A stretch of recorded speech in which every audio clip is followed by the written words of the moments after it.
अखंड महाराष्ट्राचा कुलदैवत असणाऱ्या श्री खंडेरायाच्या चंपाषष्ठी उत्सवाची मोठ्या उत्साहात सांगता होतीये।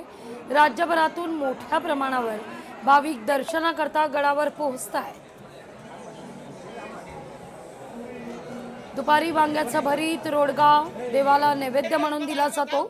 त्यानंतर खऱ्या अर्थानं चंपाषष्ठी उत्सवाची सांगता होते असं जाहीर केलं जातं।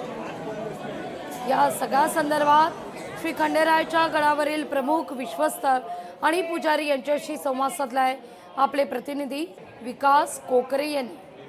मी आहे जेजुरी गडावरती। आपण पाहू शकता खरं तर राज्यभरातून लाखो भाविक या ठिकाणी येत असतात आणि आपल्या मनोकामना त्या ठिकाणी या खंडेरायांच्या अर्पण करत असतात। भंडाऱ्याची खोबऱ्याची उधळण त्या ठिकाणी मोठ्या प्रमाणावर या ठिकाणी होत असते आणि हा जेजुरी गड खरं तर सोन्याच्या या ठिकाणी म्हटलं जातं की सोन्याच्या हळदीने खरं तर माखला जातो। आणि या संदर्भात आपल्यासोबत बातचीत करण्यासाठी जेजुरी देवस्थानचे मुख्य विश्वस्त मंगेशजी गोणे आहेत। सर, काय सांगाल, आज या चंपाषष्ठी उत्सवाची सांगता होते, काय नेमका हा उत्सव असतो? एकोड जय मल्हार। प्रथमतः सर्व श्री खंडोबा भक्तांना मी चंपाषष्ठीच्या हार्दिक हार्दिक शुभेच्छा देतो। चंपाषष्ठी म्हणजे आज भगवान शंकराने श्री खंडेरायाचा अवतार धारण करण्याचा दिवस। 6 दिवस म्हणजे मार्गशीर्ष महिन्याच्या पहिल्या दिवशी देवाने जटा आपटून भगवान शंकराने घृतमारीची उत्पत्ती केली।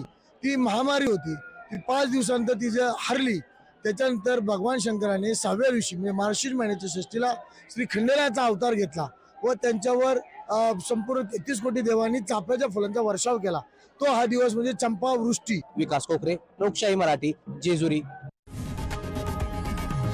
लोकशाही मराठी, ऐका, पहा, जागरूक रहा।